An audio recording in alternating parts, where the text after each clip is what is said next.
Marianne Street. Thank you very much, Mr Chair. I've been biding my time waiting to contribute to this third part on the Telecommunications Bill. Mr Chairman, there are things that are profoundly and deeply troubling about this. While I don't know all of the technical ins and outs of the ICT industry, I do know about issues of accountability, and I do know about issues of responsibility from a government towards its people. I want to draw attention, Mr Chairman, to clause 44 in part 3, which is what we're talking about at the moment. And this is where the truth comes home. This is where the truth comes home. Clause 44 is simply the definition of minister. And one would think that that would be inconsequential, but no.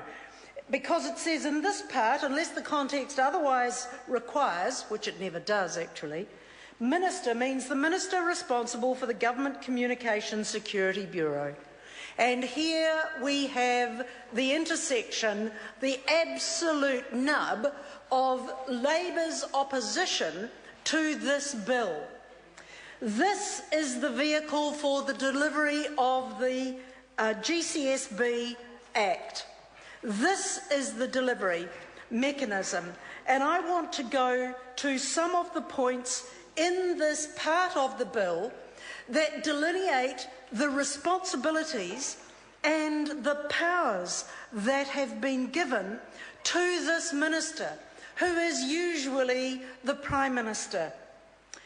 And what we have here, repeated throughout this section, whether it's clause 46 or it's clause 47 or 48, we have an absolute reliance on the minister and the director of the Government Communications Security Bureau, who answers to the Prime Minister, the minister responsible, for powers that have no check and balance.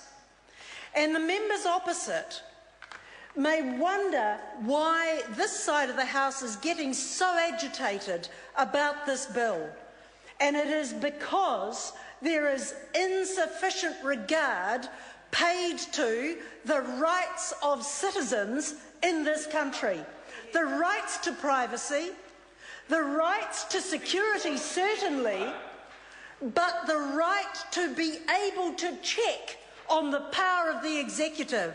And I want to talk a bit of technical language to the Minister now in the chair and ask him about certain things that appear in clauses 48, which says that the director may, by written notice, exempt network operators from any of the requirements in the previous clause if the director is satisfied that the matter to which the exemption relates will not give rise to a network security risk.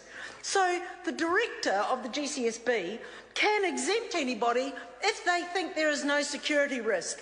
So here we have encapsulated this government's attitude towards citizens' rights. This government's attitude towards citizens' rights. We'll make a decision about what's safe for you. We will give powers, discretionary powers, to people who have no accountability and for whom there is no comeback for the people of New Zealand.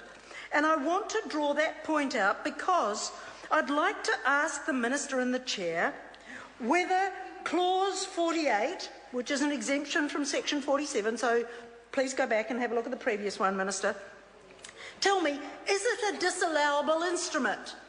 Is it a disallowable instrument? In other words, is it a regulation? No. Does it come before anybody for scrutiny?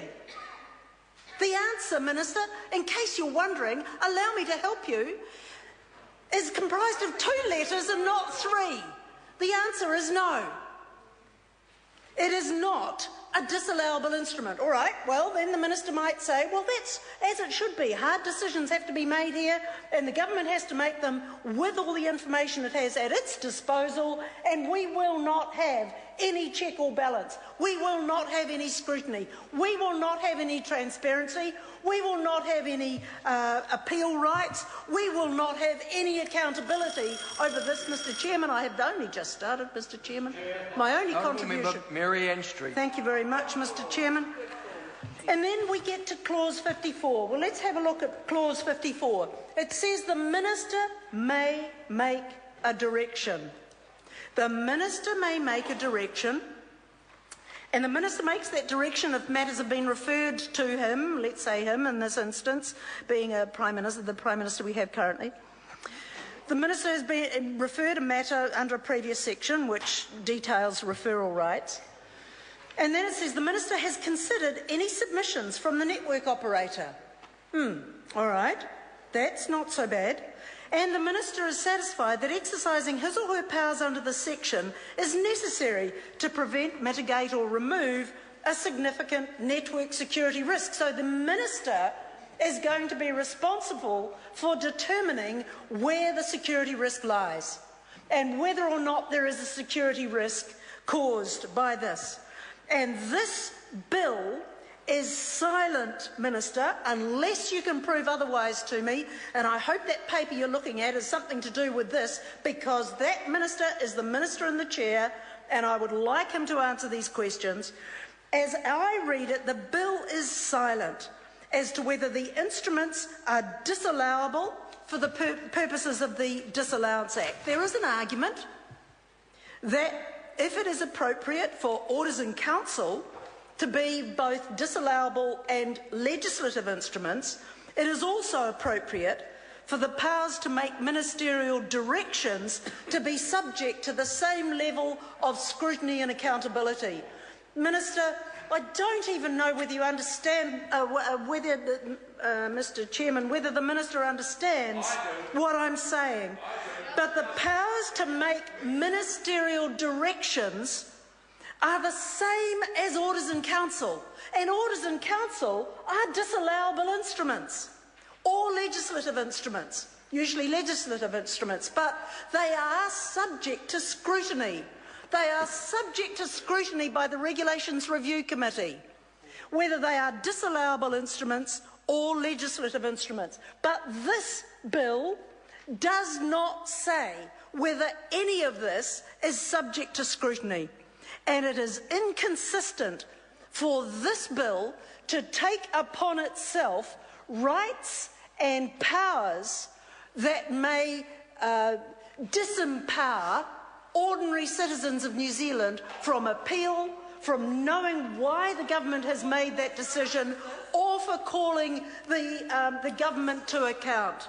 So, Mr Chairman, the powers to make ministerial directions could be applied to the same effect as the powers to make orders in council, by making a number of ministerial directions, each of which applies to a different entity. So it's entirely possible that the minister can say that this network is not a security risk and this one is. And there is no comeback. There is no comeback from those customers of that particular network that has been declared a security risk.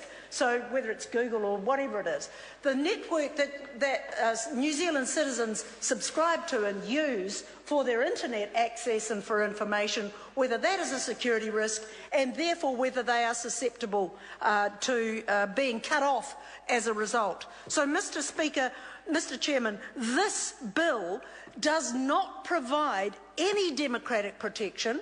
It lodges responsibility and powers entirely with the Prime Minister that, in the current circumstances, does not give me any cause for confidence, but it doesn't matter. Even if he was the best Prime Minister in the world, which he's not, even if he were, I would still not agree with him being given those powers without transparency, without accountability, and without any right of appeal.